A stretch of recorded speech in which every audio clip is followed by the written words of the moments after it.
রাধে কৃষ্ণ বন্ধুরা, কেমন আছেন আপনারা? আশা করি সবাই ভালো আছেন। আজকে আবার একটা নতুন ভিডিও নিয়ে হাজির হয়ে গেছি। ভিডিওটি শেষ অবধি দেখার অনুরোধ রইল।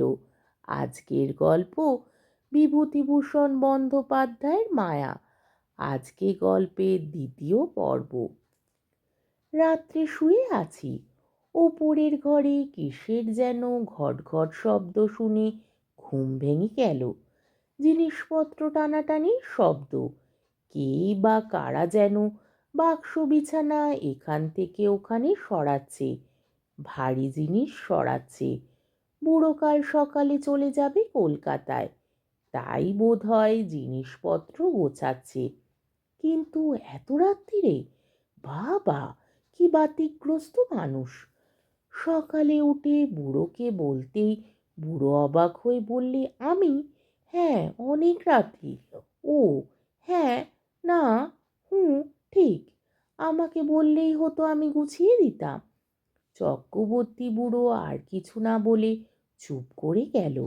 বেলা 9টার মধ্যে আমি ডাল ভাত আর ঝিঙে ভাজা রান্না করলাম। খেয়ে দিয়ে পোটলা বেঁধে সে রওনা হলো কলকাতায়।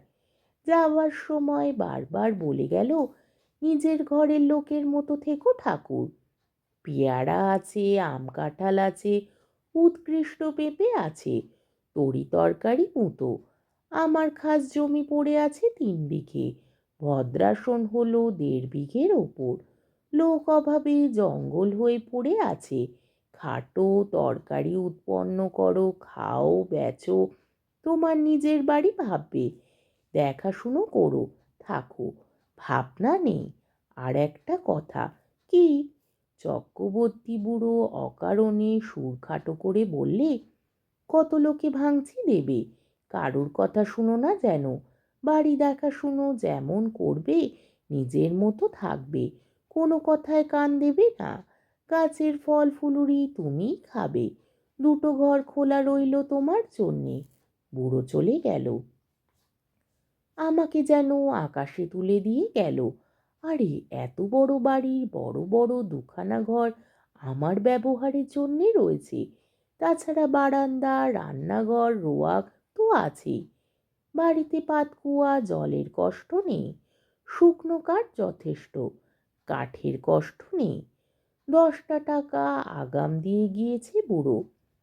প্রায় 8 মণ সরু আতপ চালও আছে। গাছ ভরা আম কাঁঠাল, এ যেন ভগবানের দান আকাশ থেকে পড়ল হঠাৎ। বিকেলের দিকে তেল নুন কিনবো বলে মুদির দোকান খুঁজতে বেরোলাম। বাপ রে, কি বন জঙ্গল গাঁখানার ভিতরে! আর এখানে যেখানে বাড়ি, তার ত্রিসীমানায় কি কোনো লোকালয় নেই? জঙ্গল ভেঙে সুড়ি পথ ধরে 8 মাইল যাবার পর একজন লোকের সঙ্গে দেখা হলো। সেও তেল কিনতে যাচ্ছে, হাতে তেলের ভাঁড়। আমায় দেখে বললে, বাড়ি কোথায়? এখানে আছি নিবারণ চক্রবর্তীর বাড়ি। নিবারণ চক্রবর্তী? কেন? দেখাশুনো করি, কাল এসছি। ও বাড়িতে থাকতে পারবে না? কেন? এই বলে দিলাম, দেখে নিও। কত লোক ও বাড়িতে এলো গেল, ওরা নিজেরাই থাকতে পারে না, তা অন্য লোক। ও বাড়ির ছেলে বউরা কোশমিন কালেও ও বাড়িতে আসে না। কেন? তা কি জানি। ও ভয়ানক বাড়ি, তুমি বিদেশি লোক, খুব সাবধান। আর কিছু না বলে লোকটা চলে গেল। আমি দোকান খুঁজে জিনিস কিনে বাড়ি ফিরলাম। তখন বিকেল গড়িয়ে গিয়ে সন্ধ্যা নামছে। দূর থেকে জঙ্গলের মধ্যেকার পুরনো উঁচু দোতলা বাড়িখানা দেখে আমার বুকের ভেতরটা ছ্যাঁত করে উঠল। সত্যি, বাড়িখানার চেহারা কিরকম যেন! ও যেন একটা জীবন্ত জীব, আমার মতো ক্ষুদ্র লোককে যেন গিলে ফেলবার জন্য হাত বাড়িয়ে এগিয়ে আসছে। অমন্তর চেহারা কেন? কিছু না, লোকটা আমার মন খারাপ করার জন্য দায়ী।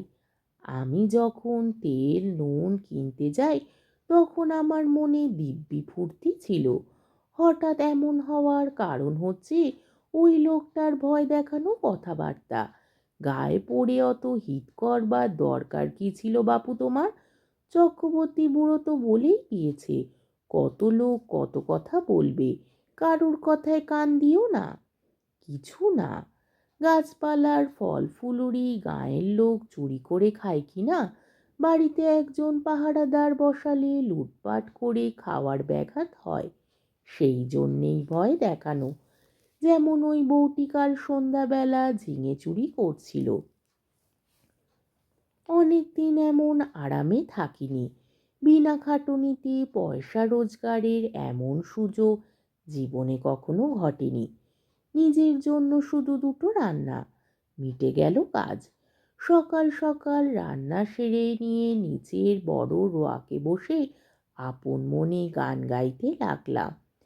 এত বড় বাড়ির আমি মালিক, কারো কিছু বলবার নেই আমাকে, যা খুশি করব। হঠাৎ ভয়ানক আশ্চর্য হয়ে গেলাম। দোতলার নালির মুখ দিয়ে পড়তে লাগলো জল, যেমন ওপরের বারান্দাতে কেউ হাত পা ধুলে জল পড়ে। বেশ মোটা ধারে জল পড়তে লাগলো। তখনই আমি উঠে রোয়াকের ধারে দাঁড়িয়ে দোতলার বারান্দার দিকে চেয়ে দেখলাম, তখনও জল পড়ছে, সমানে মোটা ধারায়। ওপরের সিঁড়ির দরজায় তালা দেওয়া, চাবি চক্রবর্তী মশাই নিয়ে গিয়েছেন, সুতরাং দোতলায় যাবার কোনো উপায় আমার নেই। এ জল কোথা থেকে পড়ছে? মিনিট 10 পড়ার পর জলের ধারা বন্ধ হয়ে গেল। আমার মনে হলো চক্রবর্তী মশাই বোধহয় কোনো কলসি বা গড়াতে জল রেখে দিয়েছিলেন ওপরের বারান্দাতে। সেই কলসি কিভাবে উল্টে পড়ে গিয়ে থাকবে? নিশ্চয়ই তাই, তাছাড়া জল আসবে কোথা থেকে?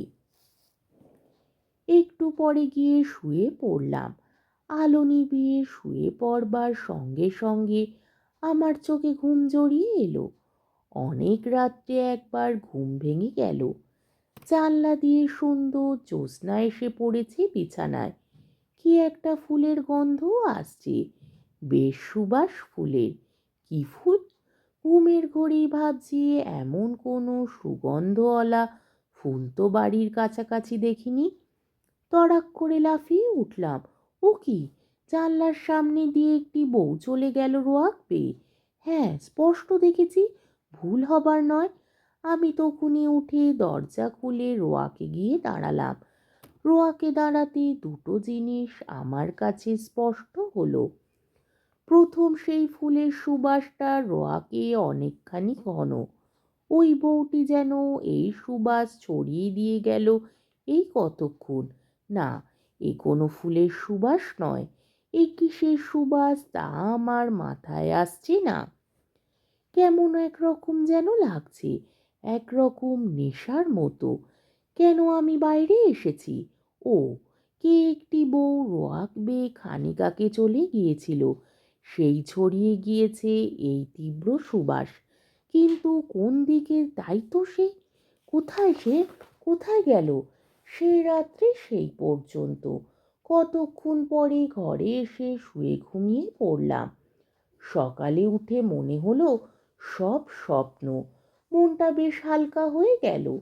কাজকর্মে ভালো করে মন দিলাম। বন জঙ্গল কেটে কিভাবে তরি তরকারির আবাদ করব সেই আলোচনা করতে লাগলাম মনের মধ্যে। একটা অসুবিধে এখানে থাকবার, বড্ড নির্জনে থাকতে হয়। কাছাকাছি যদি একঘর লোকও থাকতো তবে এত কষ্ট হতো না, কথা বলবার একটা লোক নেই, এই হলো মহা কষ্ট। আজকের পর্বটি এইখানেই শেষ হলো। আমার ভিডিওটি যদি আপনাদের ভালো লেগে থাকে তাহলে আমাকে কমেন্টের মাধ্যমে আপনাদের মূল্যবান মতামত অবশ্যই জানাবেন এবং আমার ভিডিওটিকে লাইক ও শেয়ার করার ও আমার চ্যানেলটিকে সাবস্ক্রাইব করারও অনুরোধ রইল। তাহলে আজকের ভিডিওটা এই অবধি। পরের দিন আবার এই গল্পেরই তৃতীয় পর্ব বা শেষ পর্ব নিয়ে হাজির হয়ে যাব। ততক্ষণ পর্যন্ত আপনারা সবাই ভালো থাকবেন, সুস্থ থাকবেন, সাবধানে থাকবেন এবং আমার ভিডিওটি দেখতে থাকবেন। তাহলে আজকে আসি। রাধে কৃষ্ণ।